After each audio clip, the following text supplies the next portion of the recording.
This is Theodorus Rex, and I wanted to do a track by track from a couple of albums that that I love, and well, one in particular. But these are two albums.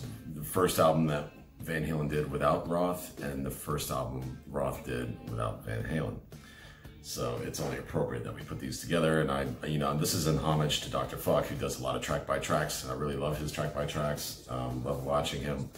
So, but I know he won't do these two albums because they have different lengths. One is 10 tracks, the other is 9, and he just doesn't do that. So I'm going to do it for my own pleasure, but we'll just cut off the last track, I guess, because it's a Frank Sinatra cover anyway.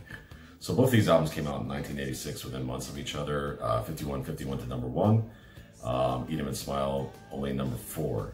So, but I gotta say, on any regular day, if I'm going to the beach or I'm going somewhere and I'm putting, if I have a choice between these two albums, it's going to be Eat 'Em and Smile all day long. And this album really introduced Steve Vai to a much wider audience, and Billy Sheehan for that matter. What a great band! Greg Bessonette on drums. Really put together a terrific band to. I mean, you had to, right, to compete with the past Van Halen albums. I mean, my goodness. Anyway, let's go into this. For track 1, Yankee Rose and the song Good Enough. Good Enough is a great album opener. It's a great way to introduce Sammy to the fans. It's kind of a fun song. It's a lot of upfront guitars, just what we want. Meat and Potatoes, Van Halen.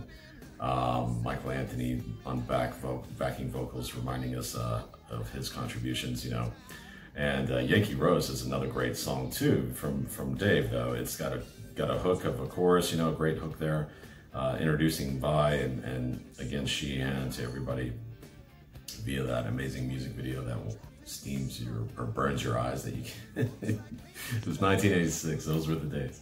I'm going to give this one to Good Enough slightly. It's a slight edge there. I mean, I love both songs, but Good Enough I think is a terrific album opener and just slightly edges out Yankee Rose. On track 2. Shy Boy meets Why Can't This Be Love. Now, Why Can't This Be Love is so synth heavy, and it's target mass appeal. It's the first single from the album, and it's really kind of a letdown. Like when everybody was waiting for the first single from Van Halen post Roth, come on, the room deflated. I think everybody's balloon deflated when they heard Why Can't This Be Love. I mean, come on. And Shy Boy is such a in-your-face, just pounds you with the guitar and bass, and just stunning work together. And even though it's a cover song from Billy Sheehan's old band, it's executed in a wonderful way, and it just, to me, it's blowing Why Can't This Be Love out of the water. So Eat 'Em and Smile gets track 2, 1-1. Third track, I'm Easy versus Get Up.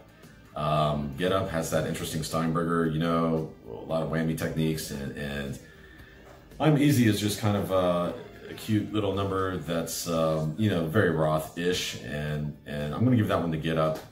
Just a slight edge. Again, they're completely two different songs, but Get Up just has, I think when it came out, especially, that Steinberger was just fascinating.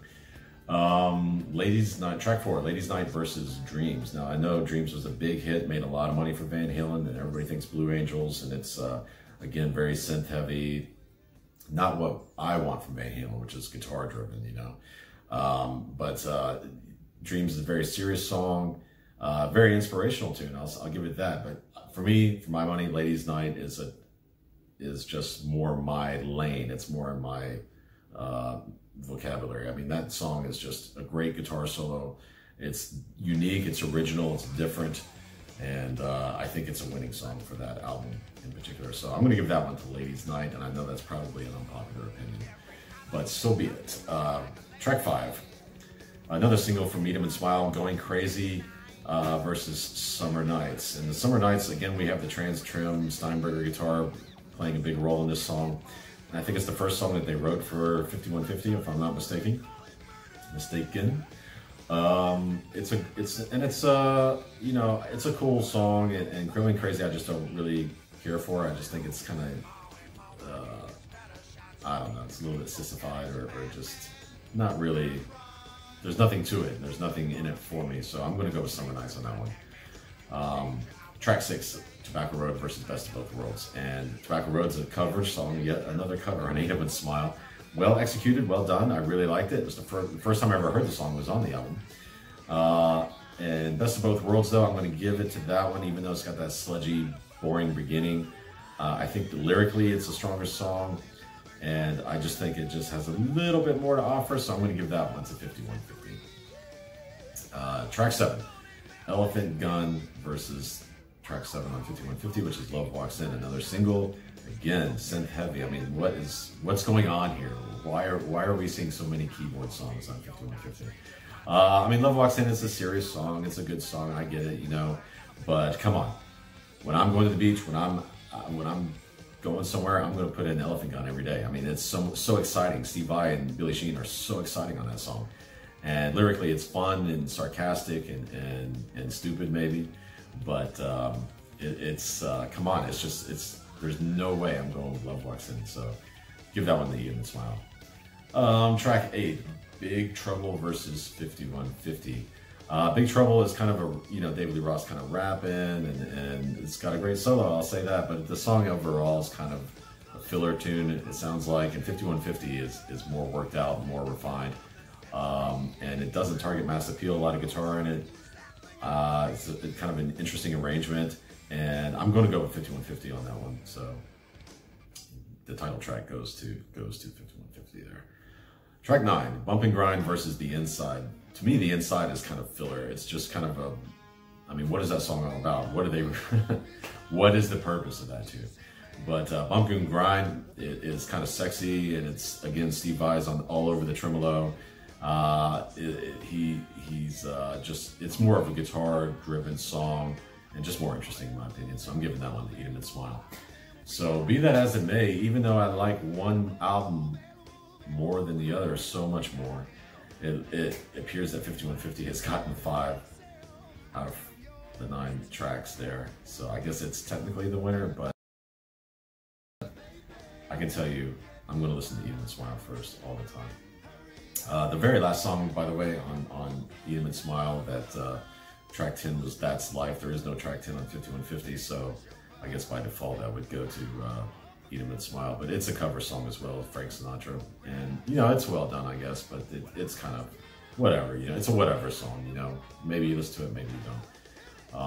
Anyway, that's my assessment. Leave your assessment in the comments. Let me know how the tracks stack up for you. And for me personally, 5150 was kind of a disappointing Van Halen album overall. When you know, I'm expecting guitars. I want less. To me, the synth is less is more. I think 1984 was about the right approach, you know, despite that stupid opening track. But other than that, I think the synth songs on that album are much stronger. And you know, I think OU812 that was a little bit better album than 5150, and then Foreign Lawful Carnal Knowledge was even better still. Anyway, but we're not here to talk about those songs. Let me know what you think.